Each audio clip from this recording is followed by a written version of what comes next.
Hi అండి, welcome back to Latha Madhuri vlogs.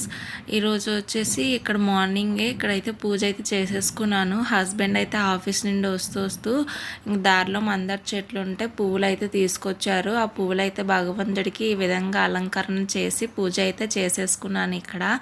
ఇక్కడ మందార పువ్వులు పెడితే దేవుడు కూడా అయితే ఎంత అందంగా అనిపిస్తుందో, ఇంకా చాలా బాగుంది. ఇంక ఈ విధంగా అయితే పూజ అంతా అయిపోయిన తర్వాత ఇక్కడ నాకు ఒక్కరిదానికి ఇక్కడైతే నేను ఇడ్లీ పిండి కొంచెం ఉంది, దాన్ని అయితే ఇంక ఈ విధంగా రొట్టె అయితే కాల్చుకుంటున్నాను. ఇలా రొట్టె వేసుకుంటే చాలా బాగుంటుంది. ఇడ్లీకి అయితే వేసాను, అది లాస్ట్లో కొద్దిగా పిండి అయితే ఉండిపోయింది. ఇంకా అయితే నేను ఇక్కడ ఒక్కరిదాన్నే కదా, ఇంకా రొట్టె అయితే వేసేసుకున్నాను. ఇది తొందరగా చల్లగా అవడానికేమో ఇలా పీసుల్లా కట్ చేసుకొని పల్లి చట్నీతోనైతే తినేస్తాను. తనైతే ఆఫీస్లో అక్కడ తినేశారు, ఇంక నాకు ఒక్కరిదానికి అనేసి ఇంకా నేనైతే ఒక రొట్టె అయితే వేసుకున్నాను. చాలా క్రిస్పీగా మార్నింగ్ టిఫిన్ అయితే చేసేసాను. ఇక్కడ మధ్యాహ్నం లంచ్లోకి సింపుల్గా చేసేద్దామని ఇంక ఇంట్లో అయితే పెరుగు ఉంది, దీన్ని పెరుగు చట్నీ చేసేద్దామని ఇంకైతే పెరుగు తీసేసి మంచిగా కలిపేసుకొని కొద్దిగా వాటర్ అయితే యాడ్ చేసుకున్నాను. ఇక్కడ చిన్న అల్లం ముక్క అలాగే 3 పచ్చిమిరపకాయలు వేసుకొని వీటిని మెత్తగా ఒక పేస్ట్ లాగా దంచుకోవాలి. ఇలా దంచుకున్న తర్వాత ఇందులోనే కొద్దిగా జీలకర్రను కూడా వేసుకొని ఈ విధంగా ఈ పేస్ట్ నేను దంచుకున్నాను. ఇందులోనే కొద్దిగా పెరుగులో అయితే కొద్దిగా ఆనియన్స్ యాడ్ చేసేసుకున్నాను. ఇలా యాడ్ చేసుకున్న తర్వాత ఇక్కడ ఈ విధంగా దంచుకుంటే సరిపోతుంది. ఇక్కడైతే నేను ప్యాన్ పెట్టుకున్నాను, స్టవ్ ఆన్ చేసుకొని ప్యాన్ పెట్టుకొని కొద్దిగా ఆయిల్ అయితే వేసుకున్నాను. ఈ ఆయిల్ కొద్దిగా వేడైన తర్వాత ఆవాలు అలాగే ఇంగువ, ఎండుమిరపకాయలు, కొద్దిగా కరివేపాకు వేసుకొని ఈ పేస్ట్ని కూడా ఇందులో వేసేసుకొని మంచిగా ఫ్రై చేసుకోవాలి. ఇలా ఫ్రై చేసుకున్న తర్వాత ఇక్కడ నేను వచ్చేసి కొద్దిగా పసుపును కూడా యాడ్ చేసుకున్నాను. ఇలా పసుపు కూడా కొద్దిగా యాడ్ చేసుకుంటే మంచి కలర్ అనేది వస్తుంది. కొన్ని ఆనియన్స్ కూడా వేసుకొని ఫ్రై చేసుకున్నాను. ఈ విధంగా ఫ్రై అయిపోయిన తర్వాత పెరుగులోకి అయితే వేసేసుకుంటున్నాను. ఇంకైతే ఈ పెరుగులోకి తాలింపు అనేది వేసేసుకొని ఒకసారి కలిపేసుకుంటే సరిపోతుంది. పెరుగు చట్నీ అయితే రెడీ అయిపోయింది. ఇంకా నెక్స్ట్ ఇందులోకి సైడ్ డిష్గా ఇక్కడ నేనైతే ఇంట్లో ఏమీ వెజిటేబుల్స్ లేవు, ఒక పొటాటో ఉంది అలాగే ఒక అరటికాయ ఉంది. వాటితోనే ఇక్కడ డీప్ ఫ్రై కాకుండా కొద్దిగా ఫ్రైలా చేసేస్తున్నాను. ఇంకా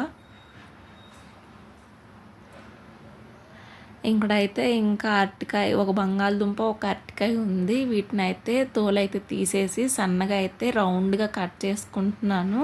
కొంచెం పలుచగా కట్ చేసుకుంటే సరిపోతుంది. ఈ విధంగా అయితే నేను కట్ చేసేసుకున్నాను. అరటికాయను కూడా అలాగే సన్న పీసెస్ లాగా కట్ చేసుకుంటే సరిపోతుంది. ఈ విధంగా అయితే నేను కట్ చేసేసుకున్నాను. ఇక్కడ వచ్చేసి ఒక బౌల్ తీసుకొని ఆ బౌల్లోకి వచ్చేసి అరటికాయ ముక్కలు అలాగే బంగాళదుంప ముక్కల్ని రెండిటిని యాడ్ చేసేసుకున్నాను. ఇలా యాడ్ చేసుకున్న తర్వాత ఇందులోకి వచ్చేసి కొద్దిగా పసుపు అలాగే 1 స్పూన్ కారం, 1 స్పూన్ సాల్ట్ అయితే యాడ్ చేస్తున్నాను. ఇవైతే సరిపోతుంది, ఇంకా ఎక్స్ట్రా మసాలాలు అవేమీ అవసరం లేదు. ఇక్కడైతే ఒక 2 స్పూన్ల శనగపిండిని అయితే నేను యాడ్ చేసుకుంటున్నాను.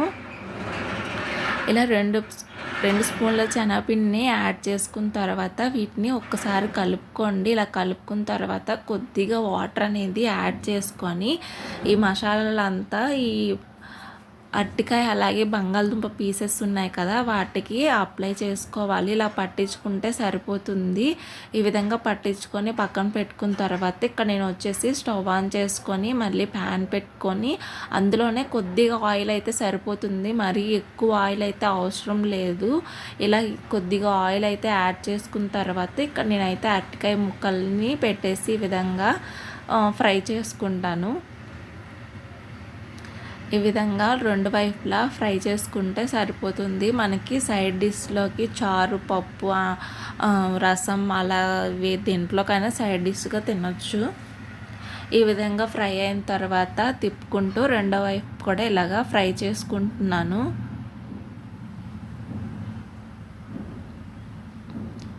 ఇలా 2 వైపులా ఫ్రై చేసుకున్న తర్వాత ఇవి మంచిగా కాలిన తర్వాత తీసేసుకుంటే సరిపోతుంది.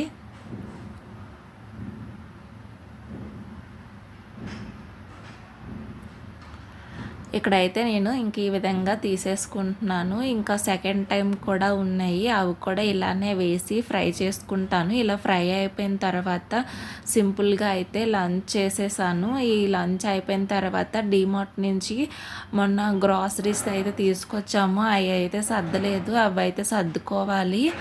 ఇంకా అవి సర్దుకుంటూ ఇంకా అయితే ఈరోజు అయిపోతుంది. మధ్యాహ్నం ఇంకా పడుకోకుండా అయితే ఇంకా అవి సర్దేసుకుంటే ఇంకా చూసేయండి ఆ వీడియో ఇక్కడ యాడ్ చేశాను. అది కూడా మేము యాదగిరి డిమార్ట్ ఉంది. ఇంకా డిమార్ట్ ఉంటే ఇంకెలాగో కాఫీ పౌడర్ కావాలని ఒక్కదానికే వెళ్ళాము ఆ రోజు. డిమార్ట్కి వెళ్తే ఇంక ఇవన్నీ తీసుకొని వచ్చాను. ఇంకా అవి ఏంటంటే ఈరోజు మీతో షేర్ చేసుకుంటాను. ఆ రోజైతే ఒక్క కాఫీ పౌడర్ కావాలని వెళ్ళి ఇవన్నీ కొనుక్కొని అయితే వచ్చాను. ఇంకా అవేంటో అనేది ఇప్పుడు వీడియోలో షేర్ చేస్తాను. ఇంక ఇక్కడ వచ్చేసి హస్బెండ్ కోసం అయితే టీ షర్ట్లు తీసుకున్నాను. ఇంకా ఇవి ఈచ్ 100 రూపీస్ అలా ఉన్నాయి, బాగానే ఉన్నాయని తీసుకున్నాను. ఇంకా 3 తీసుకున్నాను.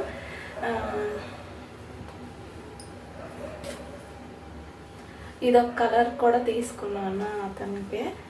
ఇంకా డిమార్ట్లో అయితే 100 రూపీసే కదా టీ షర్ట్స్, ఇంకా అందుకనే తీసుకున్నాను. రఫ్ అండ్ టఫ్గా యూస్ చేసుకోవచ్చు అని ఇంక ఈ విధంగా అయితే తీసుకున్నాను. అండ్ అలాగనే ఒక సేమియా ప్యాకెట్ తీసుకున్నాను. అండ్ తర్వాత ఇవి గొట్టాలు ఉంటాయి కదా, ఈ గొట్టాలను కూడా తీసుకున్నాను ఒక ప్యాకెట్. అలాగే ఈసారి జీరాను అయితే నేను విడిగానే తీసుకున్నాను, ఎందుకంటే ప్యాకెట్లో కన్నా విడిగానైతేనే బాగుంది. పావు కిలో వచ్చేసి 85 రూపీస్ పడింది. ఇంకా అందుకనే నేను పావు కిలో జీరా అయితే తీసుకున్నాను. అదే 100 గ్రామ్సే మనకి 80 రూపీస్ అలా పడుతుంది కదా, ఇంకా అందుకని లూజ్లోనే జీరా తీసుకున్నాను డిమార్ట్లో అయితే. ఇంక నెక్స్ట్ ఇక్కడ వచ్చేసి పల్లీలు తెచ్చాను చట్నీ కోసమని. ఇంకా నెక్స్ట్ ఈసారి ఇంకా టీ పొడి కూడా ఈసారి ఏం చేద్దామంటే, ఇదివరకు ప్యాకెట్లో ఉంది వాడేదాన్ని, ఇప్పుడైతే డిమార్ట్లో లూజ్ అమ్ముతున్నారు కదా అస్సాం టీ పౌడర్ అని. ఆ టీ పౌడర్ అయితే తీసుకొచ్చాను. అస్సాం టీ పౌడర్ ఎలా ఉంటుందో ఒకసారి యూజ్ చేద్దామని. ఇక్కడ 300 గ్రామ్సే నాకు 62 రూపీస్ పడింది. మీకు కనిపిస్తుందో లేదో కానీ 62 రూపీస్ పడింది. తక్కువ కాస్టే కదా అని ఇంకా తీసుకొచ్చాను నేనైతే. ఒకసారి ట్రై చేస్తే ఎలా ఉందనేది తెలుస్తుంది. అండ్ ఇంకా ఎలాగో ఒక ఆయిల్ ప్యాకెట్ అయితే తెచ్చాను.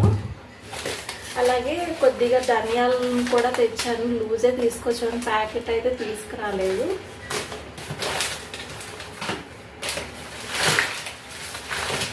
అలాగే మినపగుళ్ళు కూడా తీసుకొచ్చాను, ఇడ్లీ దోశల్లోకొని. ఎండుమిరపకాయలు కూడా తెచ్చాను. ఇది వచ్చేసి డిమార్ట్లో పర్లేదండి, 20-30 రూపీస్కి అయితే వచ్చినాయి, పర్లేదు. ఇక్కడ 10 రూపీస్ ప్యాకెట్కి కొన్ని అయితే పెడుతున్నారు. ఇంకా అందుకనే నేనైతే ఇంక డిమార్ట్లో లూజ్ ఎలాగా అమ్ముతున్నారు కదా అనేసి ఒక 150 గ్రామ్స్ అయితే తీసుకొచ్చాను. 30 రూపీస్కి అయితే వచ్చింది. అలాగే ఇంకా సాల్ట్ ప్యాకెట్ ఒకటి తెచ్చాను. అండ్ తర్వాత 2 ఇలాచీ ప్యాకెట్లు తీసుకొచ్చాను. ఇవి ఈచ్ వన్ ఎంత పడింది నాకైతే చూడలేదు, బిల్ చూడాలి. ఇంక ఇవైతే తీసుకొచ్చాను డిమార్ట్ నుంచి. ఏవి యూజ్ లేనివి అయితే తీసుకురాలేదు, అన్నీ యూజ్ అయ్యేవే తీసుకొచ్చాను. ఎందుకంటే ఒకటే కొందామని వెళ్ళాను, మళ్ళీ ఇవన్నీ ఇంట్లోకి యూజ్ అయ్యేవే కదా కొన్నాను, ఇంకేమీ యూజ్ లేకుండా అయితే కొనలేదు. ఇంకా డిమార్ట్ కూడా ఇంకా అదే దారిలోనే వస్తుంటే డిమార్ట్కి వెళ్ళి షాపింగ్ కూడా చేసేసాను. టీ షర్ట్లు అయితే అందరూ వేసుకుంటారు కదా, ఇంకా అందుకే ఒకసారి వాష్ చేసేస్తే అప్పుడు వేసుకుంటే సరిపోతుంది.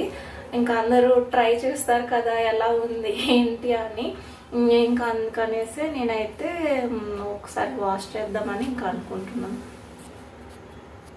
నేనైతే ఇంకా కాఫీ పౌడర్ని కూడా ఇక్కడ వేసేసుకుంటున్నాను. ఇంకా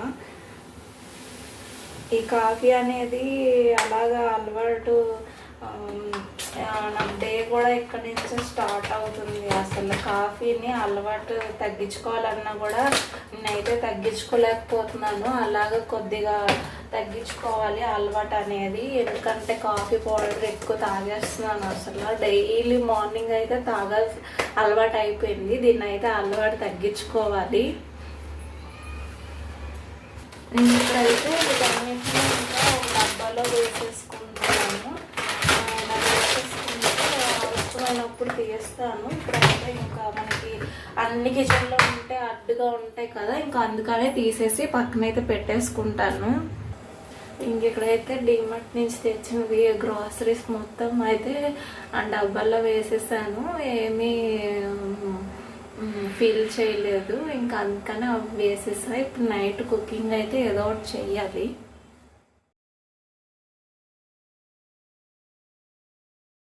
నేను వచ్చేసి ఇంకా నైట్ వచ్చేసి ఇంకా దోసల పిండి అయితే ఉంది. ఇక్కడ నేను వచ్చి ఇంకా ఆనియన్స్ అలాగే క్యారెట్ కొద్దిగా కొత్తిమీర అయితే కట్ చేసుకున్నాను. క్యారెట్ అయితే నేను దోసల మీద వేస్తాను, ఎందుకంటే క్యారెట్ మంచిది కదా హెల్త్కి, హైస్కి అసలు చాలా మంచిది. ఇంకా అయితే దోస పిండి అయితే ఈ విధంగా కొద్దిగా సాల్ట్ వేసేసి పక్కన పెట్టేసుకున్నాను. దోస పెనం అయితే స్టవ్ ఆన్ చేసి దోస పెనం అయితే పెట్టేసుకున్నాను. దోసలు మనం వేసేటప్పుడు దోస పెనం అనేది చాలా హీట్ అనేది బాగా వేడైతేనే మనకి దోశ అనేది మంచిగా క్రిస్పీగా వస్తుంది. ఇక్కడైతే నేను దోశ అయితే ఈ విధంగా వేసేసుకొని పైనుంచి అయితే కొద్దిగా ఆనియన్స్ అలాగే కొద్దిగా క్యారెట్ అయితే వేసుకున్నాను. లాస్ట్లో కొద్దిగా కొత్తిమీరని కూడా యాడ్ చేసుకున్నాను. ఇలా వేసేసుకున్న తర్వాత మంచిగా హై ఫ్లేమ్లోనే పెట్టుకోవాలి. మీడియం ఫ్లేమ్లో పెడితే అదంతా కొంచెం క్రిస్పీగా అవ్వదు. హై ఫ్లేమ్లో పెడితే మనకి దోశ అనేది మంచి కలర్ వస్తుంది, మంచిగా కాలుతుంది. ఇంకైతే నేను పైనుంచి కొద్దిగా ఆయిల్ కూడా వేసేసాను. చూడండి ఇక్కడ కలర్ అయితే ఎంత మంచిగా వచ్చిందో. ఈ విధంగా ఫ్రై అయితే ఈ విధంగా మనం దోశ అనేది కాల్స్తే సరిపోతుంది. ఇక నేను ఇంక ఈ విధంగా అయితే దోశలు అయితే వేసేసుకుంటున్నాను. ఇంకా ఇంట్లో ఇడ్లీ దోశ పిండి ఉంటే ఇంకా నైట్ అయితే ఇంకా రైస్ అయితే ఏమి వండను. ఇంకా ఎక్కువైతే టిఫినే చేయడానికే ట్రై చేస్తాను ఏదో ఒకటి. ఇంక ఈ విధంగా అయితే దోశలు అనేవి వేసేసాను. దోశలు అనేవి మంచి క్రిస్పీగా చాలా బాగా వస్తాయి. కలర్ కూడా చాలా అంటే చాలా బాగుంటుంది. ఇక్కడ నేను వచ్చేసి మధ్యాహ్నం మిగిలిపోయింది ఆ రైస్ కొద్దిగా సాల్ట్ పెరుగు వేసేసి కలిపేసాను. అలాగే ఇంట్లో పల్లి చట్నీ ఉంది.